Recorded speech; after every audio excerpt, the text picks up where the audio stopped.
All right, good afternoon, everyone. We are here with the third session of our event today, Rise Up, marking the International Day for the Elimination of Racial Discrimination. And we will have a roundtable titled Art for Social Change, and it will be in conversation with Abdul Malik, Dawn Marie Merchant, and Paul Roberts. So we will give it a couple minutes so that everyone gets a chance to join us, and then we'll get started with today's session.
Just a reminder that we have a feedback form that we've shared in the chat box with you. You will not be able to post in the chat box as attendees, but you will have the Q&A button to post your questions throughout the session. We will have access to the questions. We will monitor them regularly. And yeah, also this event is going live on Facebook. Just if there are people who are not able to get a ticket for this event, they can also join us live from that platform.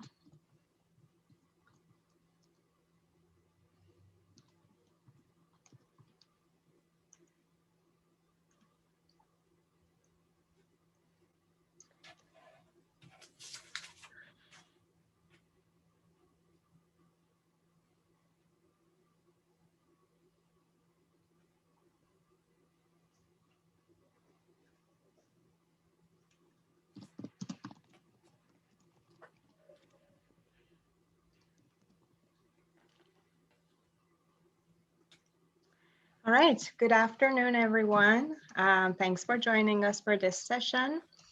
I will do a short introduction of our panelists for this roundtable, and then we will continue our discussion. So our first panelist, Dawn Marie Merchant, is a member of Cold Lake First Nation and Treaty 6 territory. Blue House Spirit Woman is a Cree and Métis artist, educator, advocate, author, writer, speaker, and mother. Her many noted accomplishments include Circle of Courage coordinator for the Alberta Indigenous Games in 2011, co-founder and lead organizer of Create Success Conference in 2012, art installations for the Edmonton Folk Festival in 2013 called Monto, Edmonton City Hall in 2014 during the Truth and Reconciliation Gathering titled A Place to Hang Your Stories, co-producing the Walrus Talks Aboriginal City Art Components in 2015, Edmonton Treaty 6 Soccer Ball, and Reddick's talk Art is the Medicine in 2016. Received an Aboriginal Role Model Award for Art in 2017 during her term as the first Indigenous artist in residence for the City of Edmonton. Facilitation of the Indigenous Artist Market Collective Engagement, and which was launched in 2018, an installation called The Longest Journey as part of the Nuit Blanche Festival in 2018. In mid-2019, she relocated to Smoky Lake, Alberta, where she's working on establishing a gallery and a studio space to help artists in the area access opportunities to grow their professional resumes. Our next speaker today is Paul Ted Roberts, who is an independent filmmaker in the United States. He has directed or worked on about 17 PBS documentaries since 1999. Most of these programs have been distributed nationally in the US, and 2 have garnered an international audience. His credits include Hollywood, Richmond's Garden Cemetery, Liberty or Death, and Bombs Away. He also directed The Sailor Bob Story, Out of Order, The Kennedy Half Century, Feeling Good About America, and Charlottesville, each of which won a Capital Region Emmy in the documentary category. And our third panelist, Abdul Malik, who studied film production at York University and works as a journalist and screenwriter. Most recently, Abdul penned Peace by Chocolate, a telefilm-financed biopic of Tariq Haddad, a Syrian refugee who built a chocolate factory in Nova Scotia. Abdul's writing has appeared in publications worldwide, and he currently has several projects in development. His work as a freelance photojournalist has surrounded such institutions as the CBC, The Advocate, Alex Javier, OC, and Greenpeace Canada.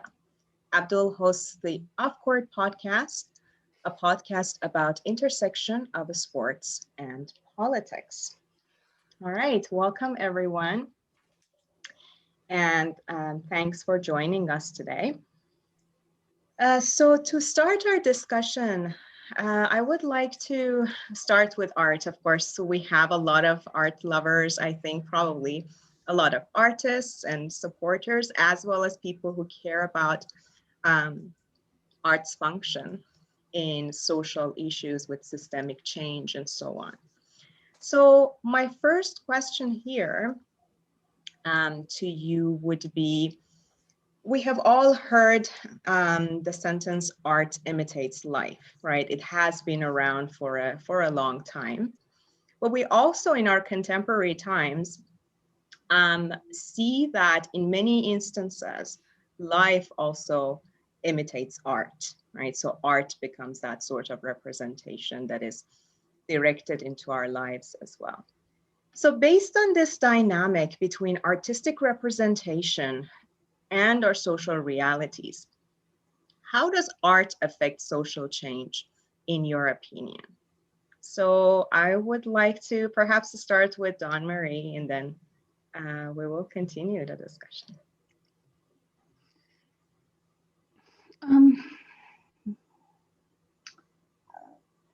You know, I actually spent a lot of time thinking about this question last night, and how does it affect change?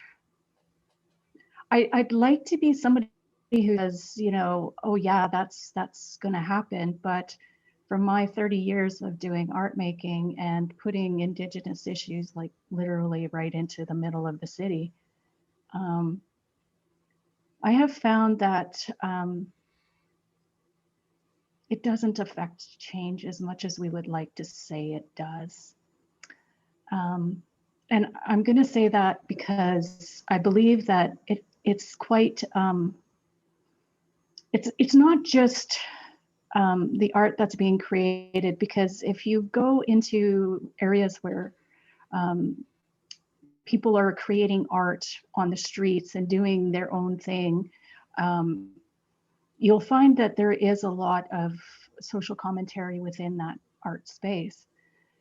However, when you look at how the arts is funded and what is supported politically, you often find that art, that really gritty art that's saying something really profound, specifically when it comes to race and culture, is often not the stuff that you're going to see that is funded.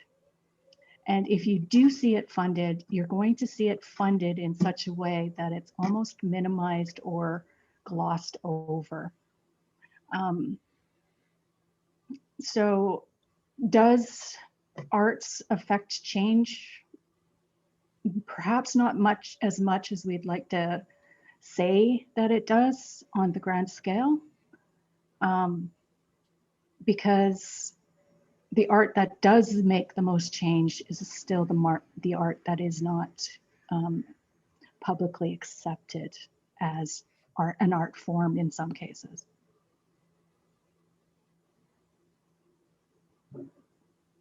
Yeah, that's a great point.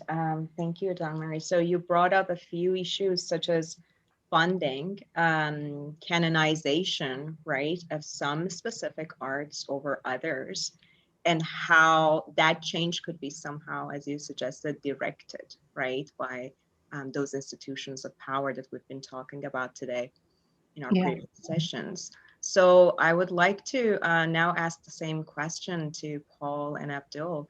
And if you would like to add anything, if you agree with that or you want to do a rebuttal there, it's open. Well, I'll go next. Yeah, no, I think she's entirely right. And, you know, in my case too, it's hard to know what impact you're having at all. Because when I put out a product, you know, we put it on air, we put it on the web. It's easier to know how many people are watching it on the web, obviously, but when you put something out for broadcast, you don't know who's watching it. And you don't know, there's no way to quantify what kind of impact it's having. Probably the only way you can quantify it, if you can't even quantify it this way, is through distribution and whether people are willing to distribute it or not and where it goes. One thing in the public television, the PBS system in the US that we use, it's actually very democratic. So you basically put the film out there for other people to decide if they want to show it or not. And you can see how many television stations are showing it. Get a big number, that's probably a good indicator. But then you really don't know what people are doing with it after that. And maybe it's makes people think, maybe it changes some people's minds. I don't know. One thing I haven't seen any indication of is policy. I haven't seen it change policy in any way. If it has, I don't know. Yeah, that's a very good point. The fact that it's not usually immediate, right? So the Right. premise, the fact that art could promote some sort of change could be true, right? But whether it's happening in the ways that, you know, that is accessible to everyone, that there is no specific institution directing that, then yeah, absolutely. Abdul, did you want to add something? Yeah, I think, you know, art plays sort of two roles based on what you want to do with it. You know, and especially from my, you know, I would say like more documentary, more, you know, photographic perspective or whatever, like, you know, the first role of art is to bear witness, right? Is to show people something, anything that they would otherwise not see or understand or think about or even, you know, or even consider. And I think art, you know, in that way is really good, and it ties into, I think, my greater sort of idea of like how art can affect social change, which is it can expand the horizons of what I think people understand is possible. And I think that that's super crucial. I think it's super important to, you know, even if we don't see a policy change, even if we don't see a sort of immediate effect to watch something and you know, have a bit of critical introspection around, well, why, right? What are the underlying mechanics that have created, you know, this thing that I've seen that I understand to be wrong or good. And I think that that's super, super, you know, key to making art transformative in a social sense, right? Sorry, 1 second, my phone just started buzzing. Because, like, I think of a film like, you know, Boots Riley's Sorry to Bother You, you know, and its exploration of like unionism, or, you know, a Ken Loach film for that matter. And I think about, okay, sort of within that context, like, you know, you see a human story behind things you hear about in the news that are usually abstracted, or many people wake up and think like, actually, maybe I should unionize my workplace, or maybe, you know, unions actually play a role in this, you know, culture of wage slavery I exist in now. And even if they don't act on those things right away, I think it creates seeds and allows them to sort of go deeper into it. It's a very, like, you know, nascent sort of entry into these points, right? Yeah, I think art can be transformative. I think it's a lot of it's how you use it. I don't think it should be didactic. But I think it definitely has a place in achieving transformative and political change.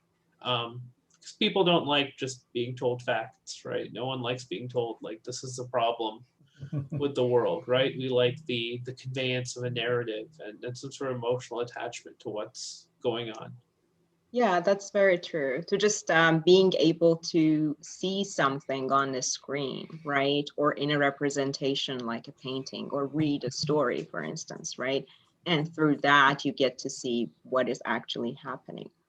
Well, we talked about, so this challenge with representation, right? That a lot of the local artists, a lot of the artists who are actually working nowadays, right, would have the issue of being represented in media, in, you know, mass media, or places even that people would actually visit and be able to see that. Do you see this? Do you see the like the more contemporary technology or the platforms that we have affecting that in any way? And you're more than welcome to talk about your own work specifically, and how you think this has changed the access of the audiences to your work, or has it at all? Paul, maybe we can start with you. I don't see, well, yes, I actually, to answer your question, yes, I think that, you know, it does broaden the reach of people's art, and therefore, you know, it can make contact in way more ways than it used to when I was first starting off. My own personal work still, I think, has a limited reach because I mostly am on broadcast TV, cable TV, and a lot of that is actually rights issues. You know, when I use, especially if I use footage from somebody else, you know, I have to pay for the rights for that, and that in itself, it limits it because it's so expensive. But, you know, when you're talking about the YouTuber or somebody who is, you know, creating stuff and putting it up there, yeah, it's going everywhere, and I think that's great. And I'm a big YouTube watcher myself. You know, I love it, and I think, you know, more voices are being heard. Yeah. Yeah, thank you. Dawn Marie, did you want to add something? Yeah, I guess I could talk a bit about my own personal story. And I don't come from like, you know, a BFA, MFA, PhD type of background.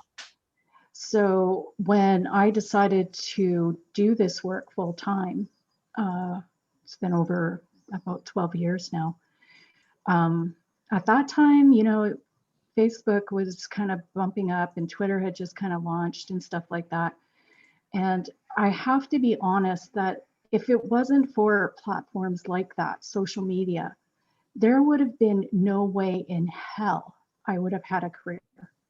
because without the right credentials, people wouldn't even let you walk in the door. Mhm.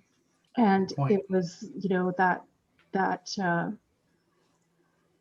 ability to let people know what I was doing and where I was at, and having access and building a website, and just having that alternative way of showing my work that allowed me opportunities that, quite frankly, would have just completely sailed past me. So I'm very grateful for what we have in the way of social media and opening up the arts. And in a way, it's also been a bit of a double-edged sword, because for Indigenous artists in particular, because of, like Paul said, that people don't necessarily have to give us our due.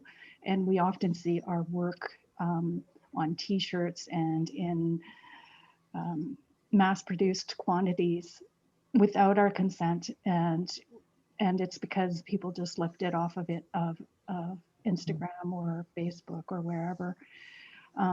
So what that does is push artists who are making singular art pieces to try to match the same quantity and quality as somebody who's mass producing it, and we just can't do that. So it's driving our prices down, and it's in a way, it's quite unfair.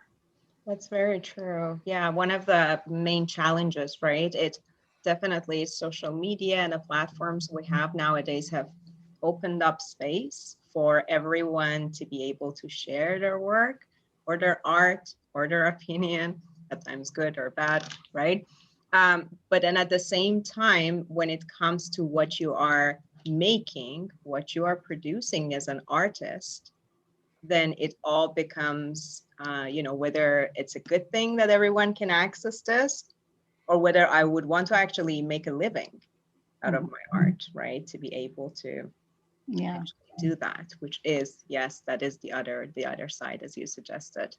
Abdul, did you want, oh, sorry. I was just going to say, yeah, those were issues, like they were always kind of issues, because people were like, taking dream captures and stuff like that. But now they're taking individual designs and family designs, and it's become much more complicated than it was before. Yeah. And a sort of the monitoring of that, right? And we're talking about this very issue in our first roundtable as well, that how challenging it is, even though, there are these ways of monitoring, for example, on Facebook, on YouTube, and so on, so you can report, but still there are lots of algorithms, there are lots of, things that do not really make it monitor things as they should. Yeah. Abdul, did you want to add something?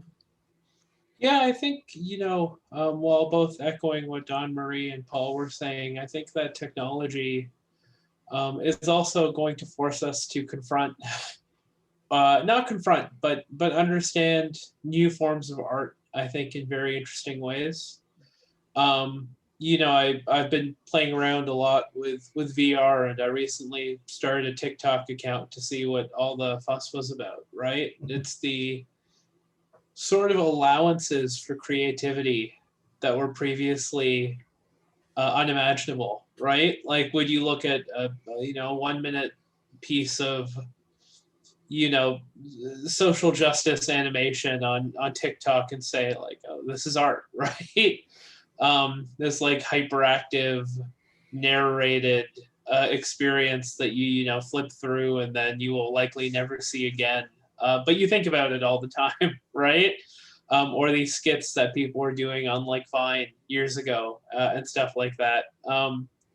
Yeah, I think at least for like my job and the tools as well that provides, right? Like the fact that I use Premiere, like a video editing suite, every day, and TikTok has all that function and more.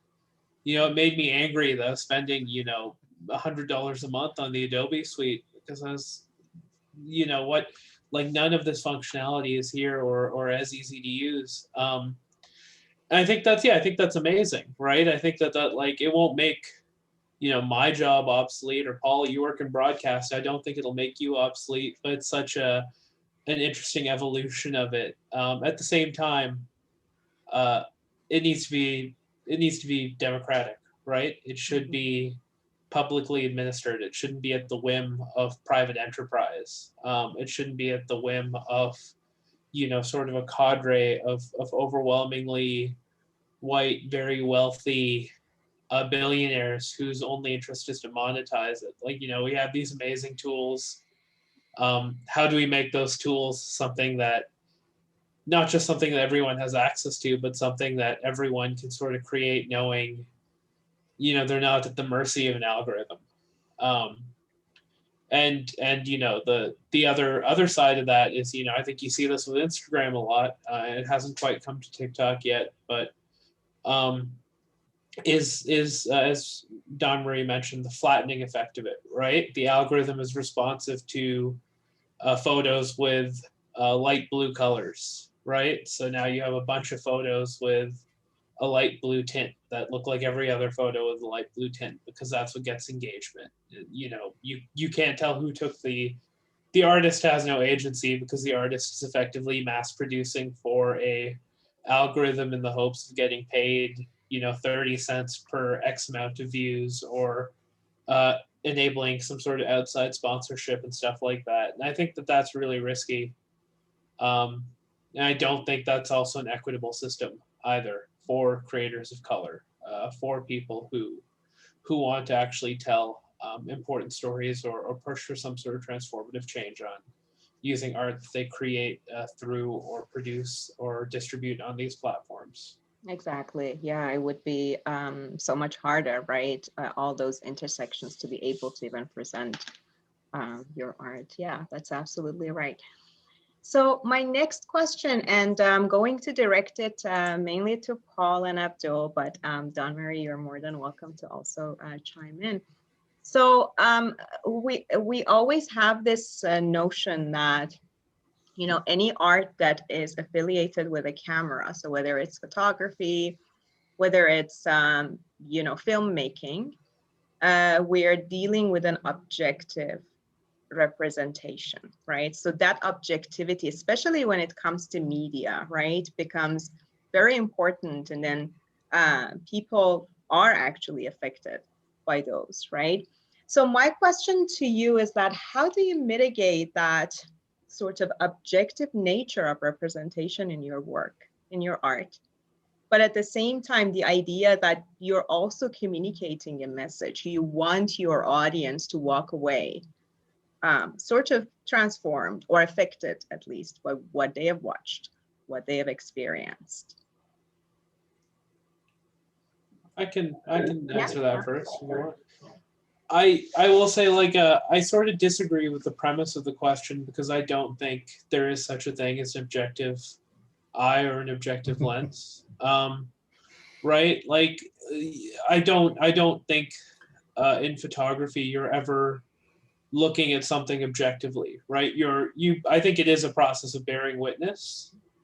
But I think, you know, what it means to bear witness is different from, you know, based on what side of the protest you're on, right? What side you're photographing from, who you know there, what relationships you built, the trust that you create, you know, sort of your relationship to space and geography and land, and the people on it, right? I don't try to be objective with anything I create. I don't think, I don't even think that's possible. But, like, you know, even casting aside, you know, pretensions of objectivity or something, I try to avoid.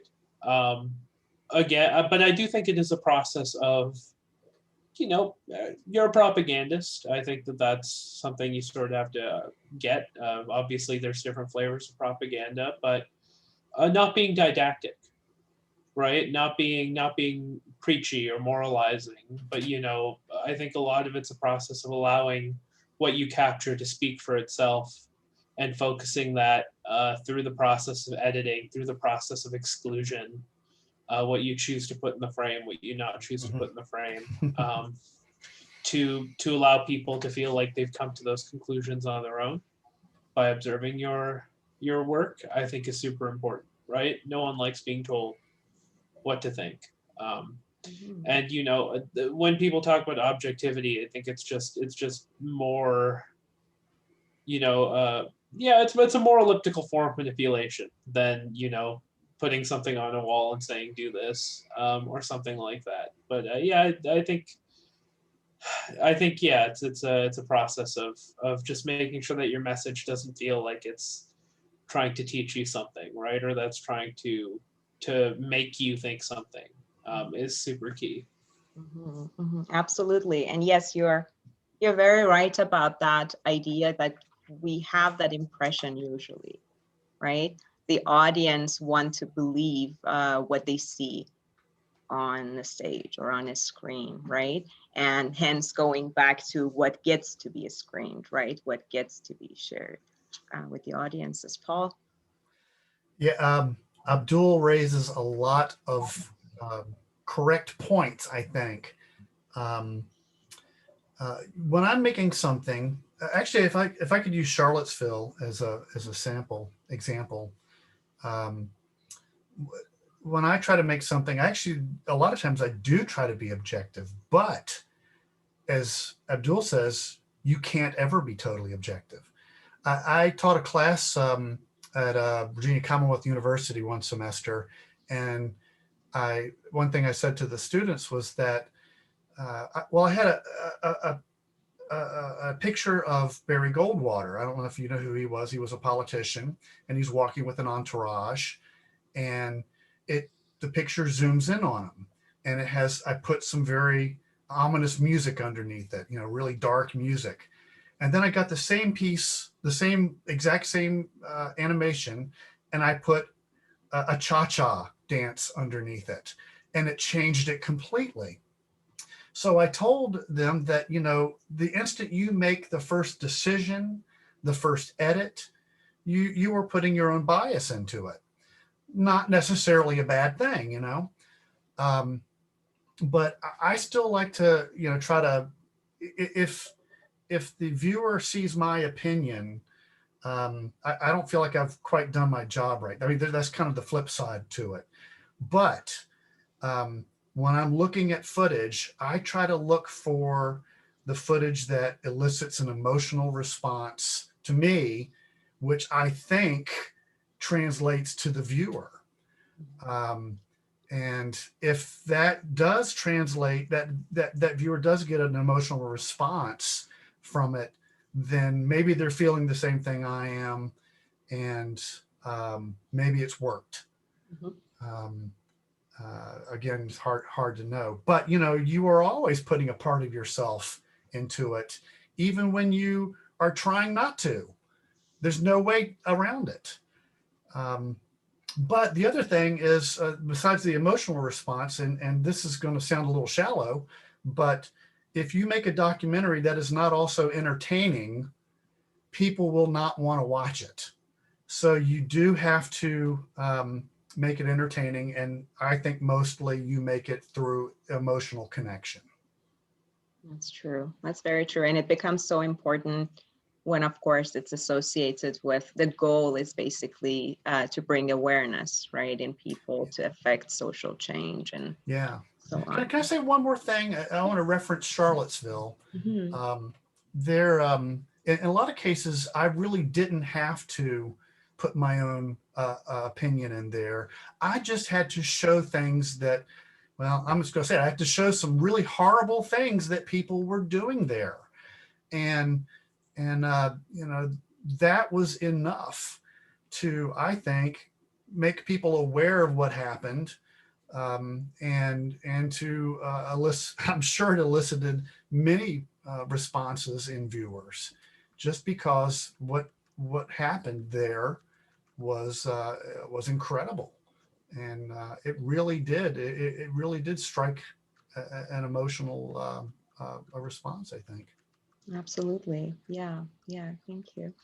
So Dawn Mary, if you would like to add anything to this, but I would like to also ask the same question about your work And so seeing visual arts, painting, creating as sort of an inspiration to individuals to raise awareness, to practice social justice. How do you see your art in that way? Well, I have to agree with both of them that it's impossible to be, objective, but I have the luxury of having a reputation and people knowing that I'm just going to tell it like I see it, and it's going to come from the Indigenous lens. And if you don't want to hear it, then you're just going to have to go somewhere else.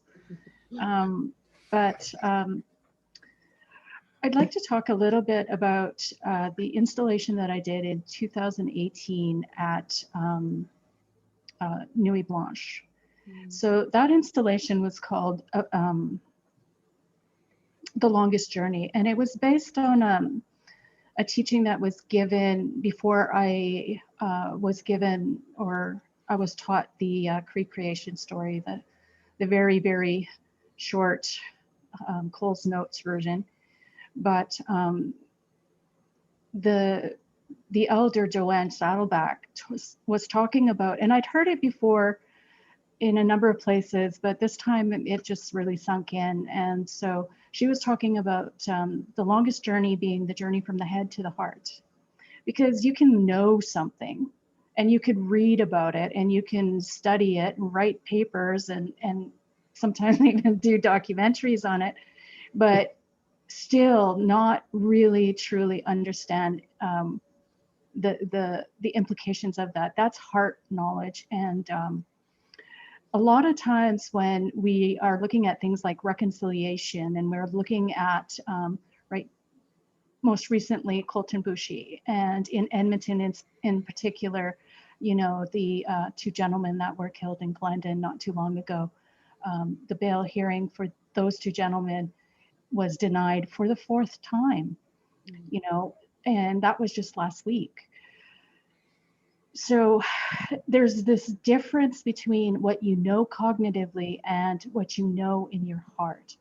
And so the purpose of that particular installation was to ask people to sincerely think about, where are you on this journey between your head and your heart when it comes to Indigenous issues? And it invited people to pick up pieces of ribbon from 4 blocks away, literally 1 block in each direction. You could pick up a ribbon and take it to a centralized location where we had performances, and then you were invited to put that ribbon where you thought you were on that spectrum. So there was a wicker ball that that indicated that you were at the heart, and there was a wicker ball that said that you were at the head, and then there was 4 TP 4 tripods on each of the 4 directions, and they were uplit and basically inviting people into the center. But what I found was that people were really honest about where they were. So when I was taking the installation down, there were people who had literally tied it to the tree stump that was like a block away. That's how far their knowledge on Indigenous issues was, and they knew it, and they thought through that process. This is how far I am. I know nothing. There were people who had it on the teepee poles. There were people who tied their ribbons and connected the head and the heart. There were people that were in the head, there were people in the heart, and there were people who literally didn't even know where to go with that. And so because I moved the installation from one location, which was downtown Edmonton, and then I moved it straight into the River Valley, people hung on to it for a week so that they could think about where they were before they hung it. Yeah. So in my experience and what I try to do within my art practice, it's to tell the stories and kind of make the fact that Indigenous knowledge is a legitimate knowledge if you think about it and you walk with it for a while, you understand that there is a certain wisdom and intelligence about it. And so it's to kind of break those barriers in and around what Indigenous knowledges are. But then there's also this part where I want people to take responsibility. So there's always an interactive component. So I'll always be asking you to engage in that thing in a way that causes you to really think and ponder where you're at. And I know that I'm lucky, I'm blessed in the sense that I do have elders who are artists and who guide me and keep me on the straight and narrow. But I think that is probably the most important function of my artwork, is that it serves the community, not just the Indigenous community, because we're telling Indigenous stories, but I often am working to challenge non-Indigenous communities to think about, what do you really know? And having said that, I've been doing it for a really long time. And I find that the way society is right now, it's almost fad-based. So something that goes through really quickly and, everybody jumps on the bandwagon can be gone within, 3 weeks. Yeah. Right? So we always have these people trying to push, you can't say push, but, there's everybody trying to bring attention to all of these different topics and how important they are. And they are absolutely important, but there's so many that are coming at us so fast all the time. And it's really difficult to activate change that's lasting.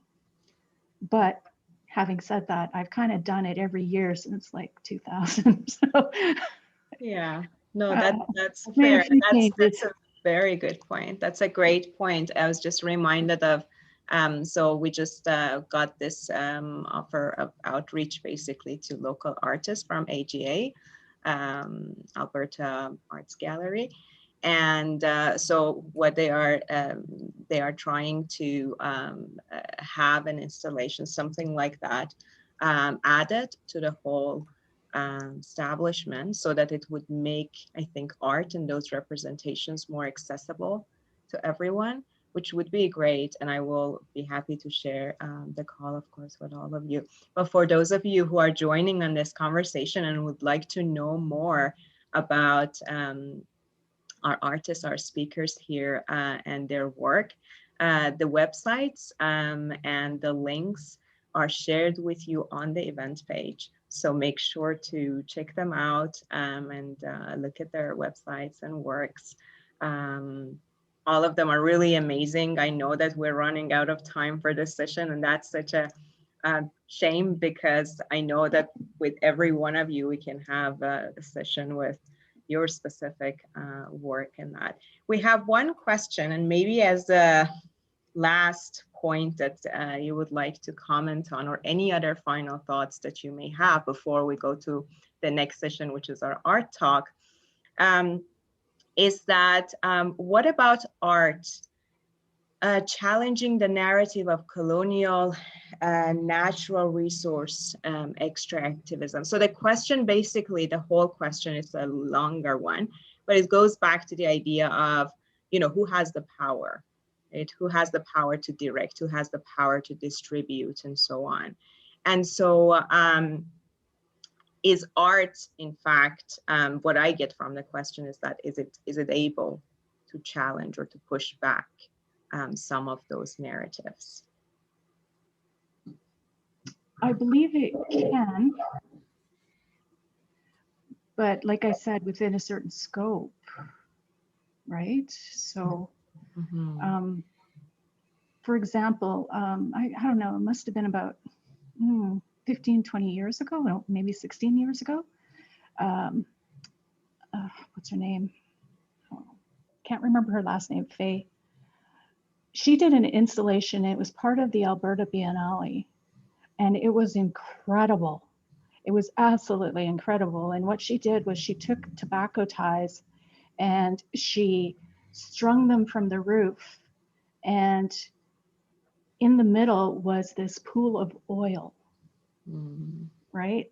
And so if you know what a tobacco tie is, it's a prayer. We use them in ceremony. So here she was making this incredible statement about how, you know, we're praying to oil. Essentially, that's how I read it anyways. And it was in Alberta Biennale, so which means it was, you know, juried and selected, but not very many people go there. Like not near as many people who, like Indigenous people, you know, like there's, Faye Heavy Shield is her name. Yes, absolutely. Yes, Check so, this woman up. She is one of our astounding. attendees. But yeah, so you know, you can push back, but sometimes the institutions where we're pushing against, like I said, it's a bit of a fad. You know, like, oh yeah, well, she did this incredible installation. I think about, you know, going on 30 years ago, Rebecca Belmore took water that was closest to the treatment plant and furthest away, like every process of water being processed through the treatment plant. She took a sample of that water and she literally created a room of water. And you know how many stages of water that it takes to clean our water, when it used to be we could just walk over there and drink out of a brook, you know, and now we can't do that. We have to go through all of, like, an entire room of process. And that was like 30 years ago. Again, it was done in accordance with what, you know, is juried and selected and is part of the canon. However, it just didn't reach out past that institution. And I think that's sometimes one of the hardest things to do, is to try to reach beyond the institution, because it's never going to have the same mainstream legs as, you know, the Kardashians. Yeah, that's very true. Thanks so much, Dawn Mary. Paul and Abdul, any final thoughts?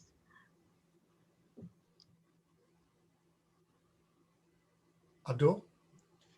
I can go first. Yeah, I think, you know, in response to the question, I think art can challenge these narratives. I think it's important for art to not exist in a vacuum.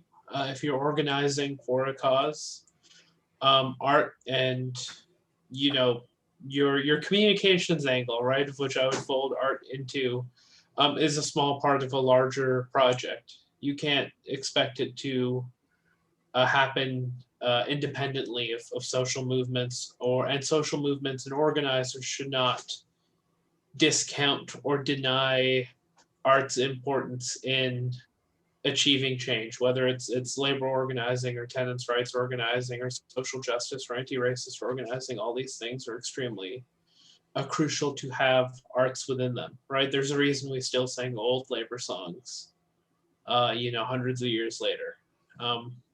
It's because they endure, right? It's a very pure kind of earnest kind of art. You know, in regards to the other question, the Q&A, this is something, I work as director of development for a production company called Faye Pictures, which is on the board of the Canadian Academy. Some of our, you know, some of our executives and stuff like that. Yeah, you know, rooting out white supremacy in artistic spaces is tough. You know, like it's a lot of conversations. It's a lot of being on boards and panels. It's a lot of advocacy. It's a lot of people taking your advice and doing the completely wrong thing with it or misreading your message entirely. It's a lot of representational politics without, like, you know, we gave 10 more grants to directors of color this year. It's like, okay, well, we don't have enough sparks or grips or sound recordists of color to, at the very least, create equity on this production, because there's no resources to bring people into those, by the way, very well-paying jobs, union jobs, right? So, you know, you have a visible director, and that's it. And it's like, okay, how do we make that all the way down, right? How do we create those opportunities? So it's tough. It's a process. You know, it's a process of meeting people where they are and pushing for better.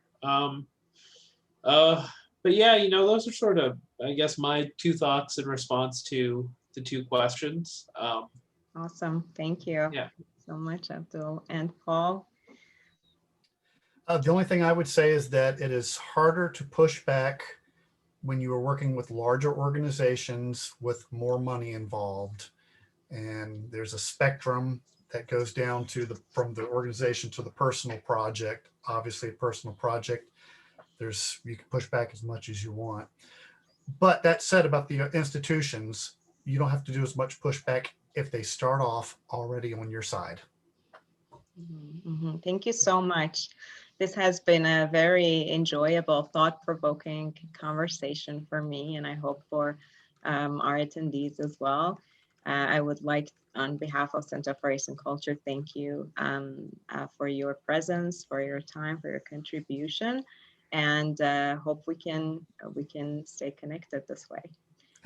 We will be back just for our attendees in a few short minutes. We are a little bit over time, but we will come back at 3:10 for our art talk session with Dr. Shiva Zarzadeh. We will have a sort of an introduction on art therapy and how it can help us with dealing with social issues. Thank you, everyone.